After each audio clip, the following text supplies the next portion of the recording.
Madame, Monsieur, bonsoir et bienvenue dans l'invité de la rédaction de Médien TV. Il est le deuxième cancer qui touche les femmes marocaines après celui du sein. Le cancer du col de l'utérus est aujourd'hui un véritable problème de santé publique dans notre pays avec un taux d'incidence de 14 nouveaux cas pour 100 000 femmes, soit plus de 3 400 cas par an. En plus de la prévention et du dépistage précoce, il existe depuis quelques années un vaccin efficace contre le papillomavirus, responsable du cancer du col utérin et qui permettrait, s'il est associé aux autres mesures préventives, de réduire de manière significative la mortalité des femmes atteintes de cette maladie. Justement, une campagne de vaccination contre ce cancer devrait être lancée incessamment si la situation sanitaire le permet, puisqu'elle a déjà été reportée une première fois en 2020 à cause de la pandémie. Et pour en parler, nous avons le plaisir de recevoir ce soir sur notre plateau le professeur Ablatif Bnider, oncologue et radiothérapeute au CHU Ibn Rushd, professeur à la faculté de médecine de Casablanca et directeur du registre du cancer du Grand Casablanca. Bonsoir professeur Bnider et merci beaucoup d'avoir accepté notre invitation. Bonsoir et merci pour l'invitation. Merci surtout d'avoir pensé au cancer dans cette circonstance de pandémie et on espère que cette vague sera la dernière.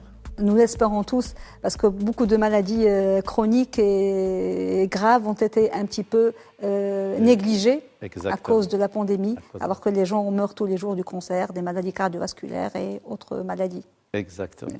Alors, professeur, avant de parler de la future campagne de vaccination pour la prévention du cancer du col de l'utérus, pouvez-vous nous expliquer en quoi consiste cette maladie et comment est-elle contractée par les femmes et quelle est la catégorie et la tranche d'âge la plus touchée par le cancer du col de l'utérus? En fait, le cancer du col de l'utérus, c'est comme vous l'avez bien dit, donc c'est le deuxième cancer chez la femme au Maroc. Il pose un réel problème de santé publique et c'est un cancer dont plus de 90% des cas, il est lié à l'infection papillomavirus humain. Et cette infection, malheureusement, c'est une infection qui est très répandue dans le monde entier. C'est une infection très fréquente. Plus de 80 à 90% des hommes et des femmes en activité sexuelle sont infectés par le virus. Seulement, l'évolution fait que, grâce à notre immunité, grâce à nos défenses, on arrive à faire disparaître l'infection, à faire donc disparaître même les lésions, surtout des lésions précancéreuses par notre immunité, donc faire résoudre le problème et faire disparaître spontanément ces lésions provoquées par le virus.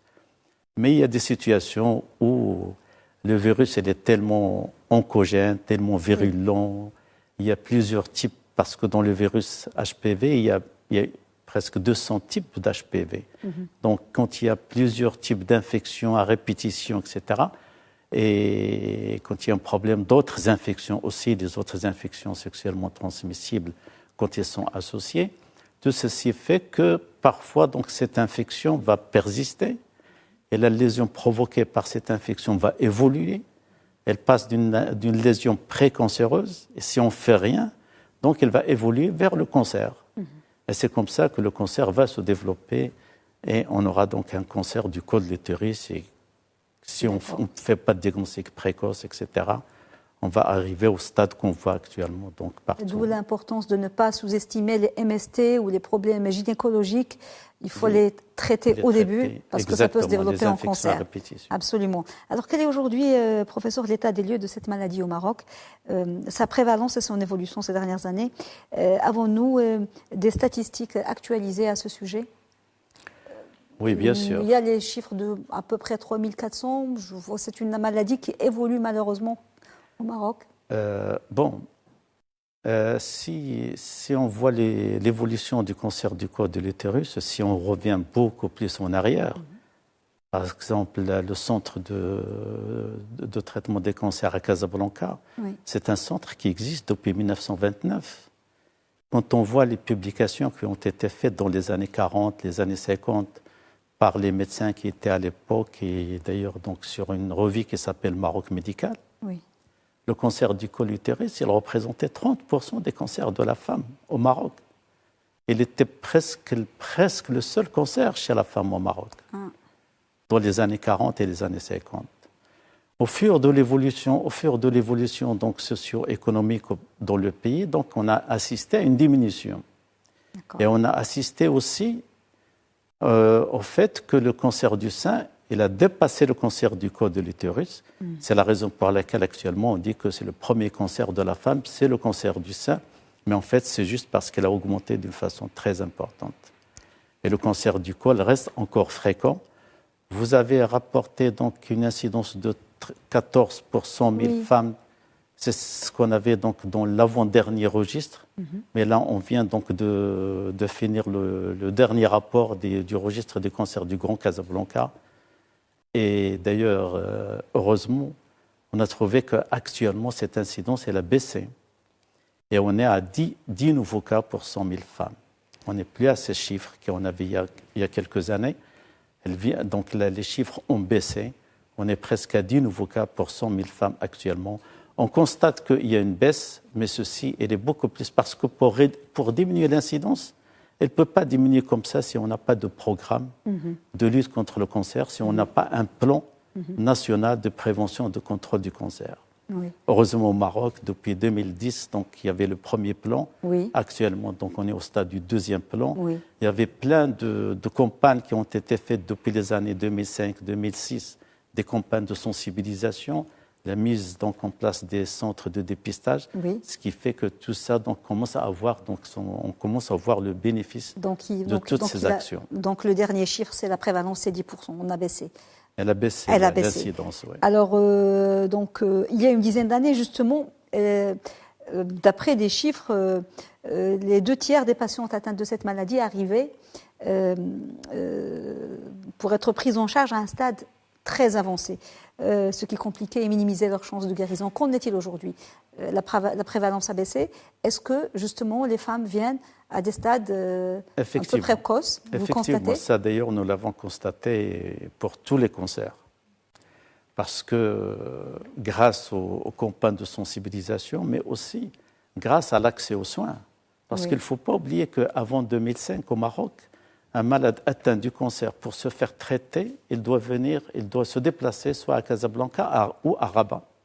Il n'y avait pas de centre de traitement de cancer en dehors de Casablanca et Rabat. En 2001, il n'y avait que le centre d'oncologie Moulay Abdellah à Rabat. Il n'y avait pas de centre pour héberger même les familles. Voilà. Rien qu'en 2001, oui, 2002. Oui, il y avait Rabat et Casablanca. Rabat et Casa, c'est tout. Il n'y avait que Rabat et Casablanca. Jusqu'à 2005, il n'y avait que Rabat et Casablanca. Exactement. Actuellement, il y a des centres partout. Partout au Maroc, il y a des centres de traitement des cancers dans lesquels il y a la radiothérapie, chimiothérapie, chirurgie. Et donc, il y a un accès quand même aux soins. Et les gens donc, arrivent quand même à des stades assez précoces pour se faire traiter. Plus, bien sûr, toutes les mesures et les actions qui ont été entreprises pour le dépistage, pour le diagnostic précoce à l'échelle nationale. D'accord. Donc, à ce niveau-là, la situation s'est améliorée. Elles arrivent, ils sont conscientes, les femmes, grâce aux campagnes de sensibilisation. Il faut dire de l'importance du diagnostic précoce. Actuellement, on est presque à 60% des stades localisés, ce qu'on appelle les stades localisés. Mais on a quand même entre 30 à 40% des malades qui arrivent quand même à des stades avancés. Actuellement encore. Oui, c'est généralement des femmes qui viennent du milieu rural ou pas forcément ? Pas forcément. Pas forcément. Pas forcément. Pas forcément. Même dans les grandes villes comme Casablanca. Oui, même dans les grandes villes. Ouais. Alors, selon l'Organisation mondiale de la santé, presque tous les cas de cancer du col de l'utérus sont liés à justement l'infection par ce virus, papillomavirus, très courant, comme vous l'avez dit, qui se transmet par contact sexuel, ou même sans contact sexuel, ou que le contact sexuel, des fois même la peau, les muqueuses. Oui. Voilà. Il existe au niveau de la peau, au niveau Absolument. des muqueuses, etc. Donc, pas forcément rapport sexuel. Ouais. Alors, le vaccin contre ce type de cancer, comme on l'a dit, existe depuis une quinzaine d'années. C'est un vaccin qui a été testé, qui a pris le temps d'être essayé. Beaucoup de pays l'ont déjà adopté. La plupart des pays développés, en voie de développement. En quoi consiste le vaccin et à qui est-il destiné ? Qui peut être vacciné contre le cancer du col de l'utérus ? Donc, le vaccin anti-HPV ou anti-human papillomavirus, il existe depuis une quinzaine d'années. Donc, les études ont été faites. Ils ont montré qu'elle est très efficace et il n'y a presque pas d'effets secondaires. Donc, ce vaccin, est destiné en principe à des jeunes filles avant de commencer l'activité sexuelle. Parce que le virus et les personnes s'infectent une fois qu'ils ont une activité sexuelle. Mais avant de commencer donc une activité sexuelle, on est naïf donc, du virus. Et c'est à ce moment-là où le vaccin il est vraiment efficace. Donc la majorité des pays l'ont adopté. Par exemple, l'OMS d'ailleurs, il le recommande pour les jeunes filles à partir de 9 ans, de 9 à 14 ans. Et au Canada, il commence le vaccin à 9 ans. Il y a pas mal de pays du Nord américain qui font le vaccin à partir de 9 ans. Et il permet donc une protection aux alentours de 80 à 90% contre le cancer du col de l'utérus. C'est très efficace. Et la majorité des pays qui l'ont adopté il y a très longtemps, on voit clairement la diminution de l'incidence du cancer du col chez eux. Elle a chuté d'une façon très, très importante. D'ailleurs, le programme et la stratégie internationale qui était discutée dernièrement en 2020 pour lutter contre le cancer du col utérin, avec l'objectif d'éliminer le cancer du col de l'utérus comme en tant que problème de santé publique, c'est de vacciner au moins 90% des jeunes filles âgées de 11 à 14 ans, d'assurer quand même et de continuer le dépistage et d'assurer une couverture de dépistage aux alentours de 70% chez les femmes au-delà de 30 ans. Et bien sûr, assurer aussi le traitement du cancer du col de l'utérus. Si on arrive à appliquer cette stratégie, ça veut dire que dans 20 ans ou 30 ans, on peut réduire d'une façon très importante aussi bien l'incidence que la mortalité par cancer de l'utérus et éventuellement éradiquer totalement le cancer de l'utérus. Alors, professeur, vous m'avez dit que le Canada, il commence à 9 ans. Ici, au Maroc, on va commencer à 11 ans. Ouais. Est-ce qu'il y a une limite d'âge jusqu'à quand le vaccin peut-il être administré? Et est-ce que s'il est administré chez des femmes d'âge mûr, 35 ans, 40 ans, est-ce qu'il y a des effets secondaires ou juste il perd de son efficacité? Jusqu'où peut-on pousser le curseur de la vaccination contre ce cancer? Le vaccin, il est recommandé par l'OMS pour les jeunes filles avant donc l'activité sexuelle. C'est juste pour une raison d'efficacité. Oui. Parce que si on le fait avant l'infection, on est plus efficace que si on le fait après donc l'infection. Mais il n'y a pas d'âge limite. Il y a certains pays qui continuent de maintenant à vacciner même entre 16 et 26 ans. Ils l'ont même introduit, par exemple, comme la Belgique. Ils le font même chez les jeunes femmes jusqu'à l'âge de 26 ans. C'est ce qu'ils appellent l'immunisation de rattrapage. Oui. C'est pour rattraper les filles ou les femmes qui n'ont pas eu l'occasion d'être vaccinées quand elles étaient jeunes. Donc on peut les rattraper. Parce qu'en plus, ce vaccin, donc en plus de l'immunisation qu'il fait contre le virus qui est le plus oncogène, qui est dans le cancer du col de l'utérus, qui sont le type 16 et 18, en plus de ces types-là, donc il protège aussi contre les autres types du vaccin, contre le 6, le 11, etc., qui sont responsables d'autres maladies, d'autres virus qui surviennent donc à partir de ce vaccin. Oui. Donc, en fait, la limite d'âge, il y a des pays en Amérique du Nord qui vaccinent jusqu'à 45 ans. Oui. Alors, justement, la tranche d'âge la plus touchée par ce cancer se situe entre 45 et 50 ans, c'est ça? Voilà, entre 40 à 50 ans, c'est là où on a le maximum de femmes qui sont malades par le cancer du col de l'utérus. Oui. Et c'est la raison pour laquelle, si on doit faire des mesures ou des actions pour éviter le cancer, il faut les faire avant cet âge-là. C'est la raison pour laquelle le dépistage se fait un peu vers l'âge de 30 ans, même dans les pays européens, il commence à 25, 26 ans, il commence le dépistage. Nous, au Maroc, on a pris à partir de l'âge de 30 ans. Oui. Et bien sûr, la vaccination, il faut qu'elle se fasse beaucoup plus tôt que l'âge de la maladie, bien sûr. Absolument. Alors, une question, professeur, si jamais, là, c'est 11-14 ans, où il est le plus efficace selon l'OMS, si jamais une jeune fille et n'a pas eu de rapport sexuel et est abstinente et elle a 25 ans, est-ce que si elle se fait vacciner, l'efficacité sera la même que si elle est âgée entre 11 et 14 ans? Ben, en principe, si elle est naïve. En principe, oui, si elle est naïve du virus. Si elle est naïve, vraiment, si elle est vraiment naïve du virus, elle peut. Elle peut, ouais. Voilà. Alors, dans le cadre justement de son plan de prévention et de contrôle du cancer, 2020-2029, une campagne de vaccination, c'est notre sujet contre le cancer du col de l'utérus est prévu. Ça était prévu 2020, mais il y a eu la pandémie, et elle a été reportée. Est-ce que cette campagne serait lancée dans les semaines à venir ou est-ce qu'on a une visibilité avec l'évolution de la situation sanitaire au Maroc aujourd'hui? Est-ce qu'il y a une date?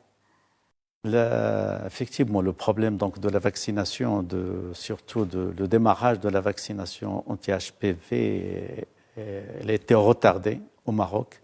Elle a été retardée à cause donc, de la pandémie de la Covid. Oui. Vous voyez, on voit bien que le problème de la pandémie, on n'a pas de visibilité pour cette pandémie. Et du moment où on n'a pas de visibilité pour la pandémie, on n'a pas encore de visibilité pour le démarrage. On espère le démarrer cette année. Oui. On a tous les espoirs pour démarrer cette campagne et commencer la vaccination cette année. Et on espère que aussi avec la pandémie va nous permettre donc de démarrer ce vaccin. Les vaccins sont disponibles au Maroc? Est-ce qu'ils sont déjà disponibles contre le... Enfin, je crois savoir qu'il y a deux types ou trois types de vaccins. Les vaccins sont disponibles au Maroc au niveau des pharmacies d'office depuis très longtemps. Donc les gens peuvent, à titre individuel...